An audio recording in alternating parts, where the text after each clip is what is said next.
Hi, reading faculty. This is Mary Ellen Ornberger, and I'm going to demonstrate how to import the assignment into your Canvas course that will allow you to assess for the information literacy outcomes that we have decided to assess for in either Reading 100 or CRE 101. So if you are teaching Reading 100, you will bring in and import and copy a Reading 100 rubric and assignment, and then of course if you're teaching CRE 101, you'll import and copy the CRE 101 assignment. I'm actually going to use my Reading 081 Canvas course shell to demonstrate this. I do not teach Reading 100 in the fall. I teach a standalone Reading 081 that is attached to an English 091 in a learning community. And then I teach a CRE 101 English 102 learning community. So this is my standalone Reading 081 Canvas course shell. And you're going to be importing the assignment from the CGC Reading Faculty Professional Learning Community that you all have access to. So to copy something, you actually use the settings function in your course in Canvas. And when we go to that, I want to show you a couple of things. When you open settings, you've got these blue tabs at the top: course details, sections, navigations, apps, and feature options. And under feature options, in the assignment, when we get there, it'll say, please turn on your Learning Mastery Gradebook. I'm pretty sure when you copy the assignment, your Learning Mastery Gradebook automatically turns on.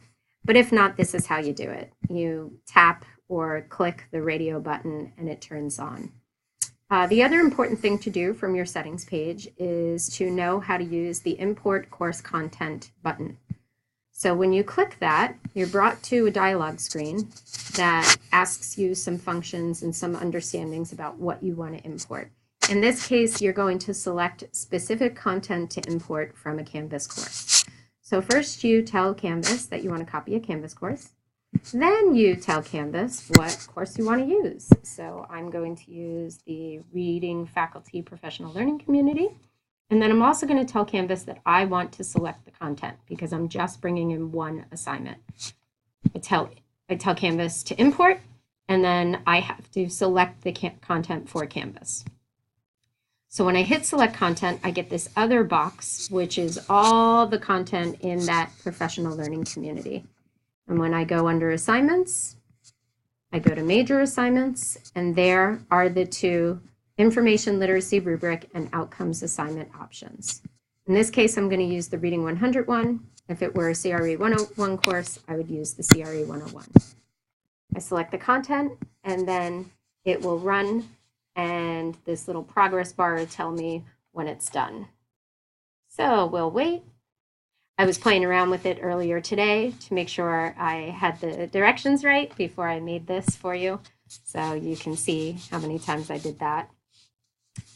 And once the progress bar gets pretty close to finishing or close to finishing, it'll either say completed or it'll finish. There, completed.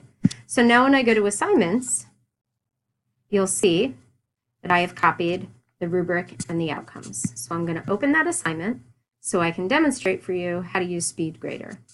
Before we go to SpeedGrader, let's take a look at how the outcome and rubric is built. Excuse me, the assignment and the rubric is built. So you'll notice that we put some instructions right directly into the dialog box there. It reminds you about your Learning Mastery Gradebook. It explains that once your students complete the assignment, that you need to score each submission for the outcomes on the attached rubric. You don't need to give them a grade. You don't need to use this for your own grading purposes. However, if you want to, you can edit the assignment and assign additional points. It won't affect what we need for data, because if you look at the way in which we built the rubric, you will see that we took the paper copy of the rubric and added the detail and content there. And then just underneath it, we added the outcome or the lit indicator that we're using. So this little bullseye right here icon in Canvas tells you that this is an outcome and it's different than a criteria in a rubric. What it means for us is that because we've added the criteria in this rubric, you will actually feel and technically be scoring the rubric twice for the same outcome. However, one is just on a rubric, the other is actually on the outcome that will exist in the Learning Mastery gradebook and will be exported for institutional data collection and for analysis. We'll look at that in a second, so hold that thought. So that's what the rubric looks like. There's actually 8 clickable boxes in each rubric. So when you open SpeedGrader, you'll notice that the student has not submitted anything because I'm just practicing. If you had asked students to submit, their work would appear here. If they submitted on paper or in another assignment, that's fine as well. You just need to score it for the outcomes in this assignment. So here's the rubric. Whoops. Where'd it go? Sorry, malfunction. I'm just going to click out and go back because that'll be the easiest way to fix it. There we go. Here's the rubric. And what you'll notice, as promised, is that you see inquiry process outcome 1G once here with criteria, and then inquiry process lit indicator outcome here. So these two just have to match. So for example, exemplary, exemplary, match the next two, right? Competent, competent, exemplary. And let's pretend that this student completely forgot to do anything with her citations.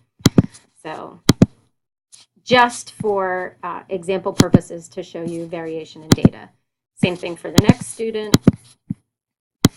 I'm clicking twice so that the indicator matches the rubric criteria in that information. Whoops. There we go.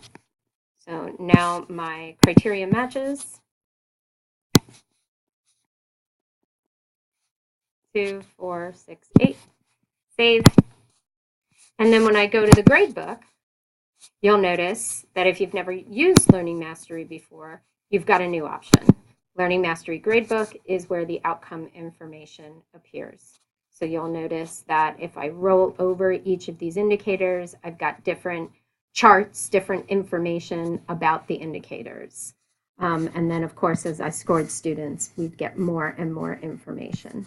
For institutional purposes, we'll export these reports. There's nothing really more you have to do with the rubric other than assess on either the personal inquiry journal in Reading 100 or in whatever final project you've chosen in CRE 101. And then hopefully you'll join us in January when we go over this data at Assessment Day.